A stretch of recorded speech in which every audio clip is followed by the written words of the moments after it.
Okay, we actually have 4 ships to go through today. We're going to be going through each one of them and everything like that. I think everyone is here probably for the FDR. So we have the Oklahoma, Black Farragut, the Rochester, and the Franklin D. Roosevelt. I have a feeling everyone wants me to talk about this, but I'm going to go over the Rochester. I'm going to go over each and every one of them. So do not worry about on this. Let's kind of go through the happy thoughts before we get to the bad thoughts. Okay, let's just do that. We're going for the Oklahoma right here. Off the bat, you look at it. It's a New York class. It's kind of not too bad. It looks more like, actually, now that I think about it, it looks like a New Mexico class, just down tiered, more secondary focused. I do know that you do have secondary overload and the scout plane one, which I heard is actually low-key really nice on this one. So I'm kind of interested in seeing that. We have the Black Farragut right here. It's just a Black Farragut with little different skills on that, with engine boost, emergency smoke, and a radar, which is low-key pretty nice. I think this is actually pretty good. This is going to be a better version of the Farragut. Period. So if I am more interested in that, yep. Just arrived for that. Oh, well, I'll be playing it midway through the stream. We have the Rochester here, which is basically a little baby Baltimore, or a better Baltimore, some people are saying. I like that.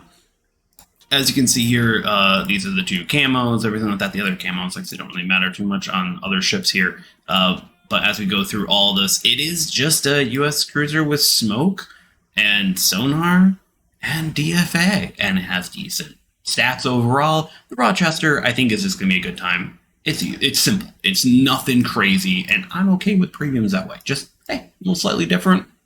Nice little bit. Let's talk about the Franklin D. fucking Roosevelt.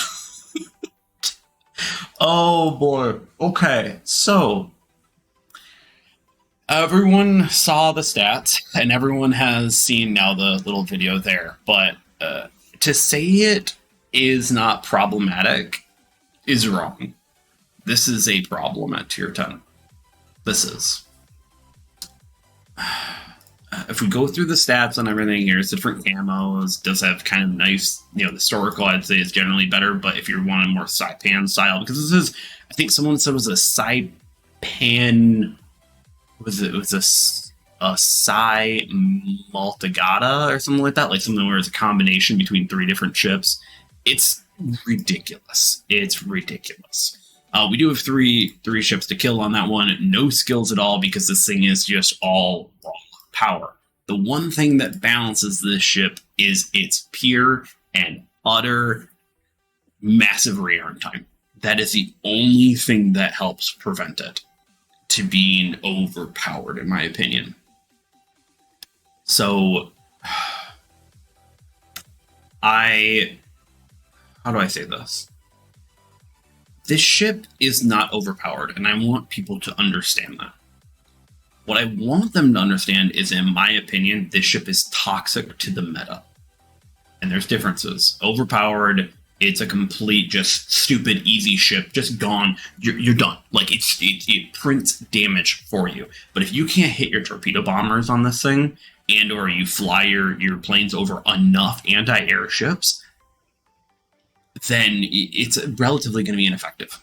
It is still as good fighters, but in reality, like, how many good carriers are. So, in my opinion, in a good CV's hand, this ship is broken and is absolutely going to make your life a living in hell. Period. In the hands of a bad CV player, this is a liability to your team, even more so. Because they aren't using the fighters, and they aren't even doing effective bomb drops. So the Malta is just generally a more powerful carrier, in my opinion, to this. But the biggest problem that this thing brings in is the massive alpha damage that this thing has. Yes, you could say, oh my god, Haku can do this, all this other. Haku takes skill. This, if you have minor skill like me, you can have stats. Let me see, did I actually? Yeah, I did play it on this count. If we go to the statistics here, at that average damage, got to find like 82k or something like that. I think it was around that area that I did it. Or is it less? Did I play it too much that I ended up hurting my average? I can't remember. Or maybe I skipped over it. I really wish you could just find the dang thing, but I was pushing an average of right here, 85k. Hardly won. I had a few bot games in there that you just, I was trying to muscle. I was trying to send some DDs back to players, so it really was not happening. I'm just not that good of a player. You can see 85k in a crap CV player's hand. In a crap CV. God forbid you put it in any other ones. So it's not good. And if you do not like the idea of this in tier 10, I want to make this freaking clear. Do not put sport tickets in. On every single social media post that Wargaming puts up, or on Discord, Reddit, everything like that, let Valk and Bella know, because they're the ones watching that whole social media thing. Say, hey, we need to have this changed. This is bad. This is not good for the overall tier 10 meta, period. You look at what Bob Lynn could do, you look at what PB could do for the Franklin D. Roosevelt. This is not good for the meta. So don't say nerf the FDR. In my opinion, actually, I don't think it does need a nerf. The problem is, I think carriers in general, and this is going to be the straw that breaks the camel's back, if I had to say that. That is my opinion. So I don't agree where people are saying that it's overpowered, because it's not. You're going to see in my hands, Steve will probably jump on the enemy team and absolutely crush him. Like, that's just how it's going to be. But you put it in good hands, we're talking about a seriously powerful carrier at tier 10 that will make certain people's days within 2 minutes of the game, they're going to be at half health, if not less than 30% health. That's great, right? Oh, let's bring in the peanut gallery. How is everyone doing here today? Sad day for tier 10. It's a sad day for tier 10. It is and it isn't.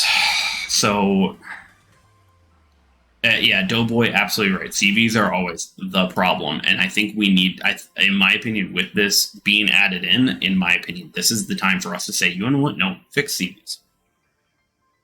Frickin' fix them. Because this is ridiculous. This is ridiculous. The only thing that I could see that's going to help this, or make this a nothing burger of an entire situation, is a 0.01% chance. Yeah, it's like, if it's possible to get, it's not an issue. But if someone has hands and gets it, it's not a fun time. No, it's not. And you can see within that little clip, and I'll be putting that up later on as a full short, that you can basically nearly one-shot most, or not one-shot, but two-shot definitely most cruisers at tier 10. Cruisers are actually done for if someone gets this. They're done for. Yeah. No, and that was, by the way, that Worcester part of that thing was with DFAA on. That Holland scene was with DFAA on. Well, also, you have a full AA build Worcester. The Yep. best AA in the game. And I barely shot down I think I did shoot down both fighter groups by the time that everything landed.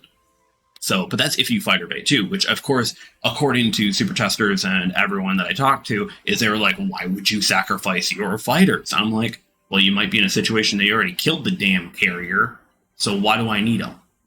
Well, if you have hands, you literally can't lose any fighter duel, because you have the best fighters at tier 10, like the midway, you just happen to have one more. Yep. You literally can't lose a fighter duel in a 1v1. Well, yeah. CV rework. No, I think that in reality, my first fix is actually something that PB brought up, was a plain health rework or an AA buff, just a general across the board AA buff. And actually, while I was kind of preparing for today, while I was listening to everyone's comments, I actually thought about this. Why not make it where, like, literally carriers, they never can be deplaned, but make it so that literally it's like, hey, by the way, you are going to see waves of bombers, waves of fighters or something like that, but you're going to be shooting down most of them.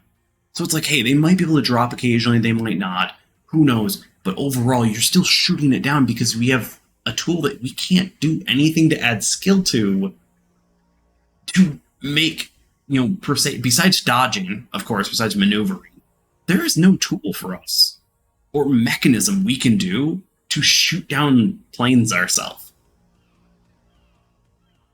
And that's not fun because you're not engaging in this system. You are not playing a game. You are watching numbers on a screen. Okay, Not, I'm gonna. not to mention that what's it called? CV automatically makes any concealment in the game irrelevant. That too. Oh, and God forbid you freaking play a Harguma or an Elbing or anything like that. You're getting massively hit with those torpedoes.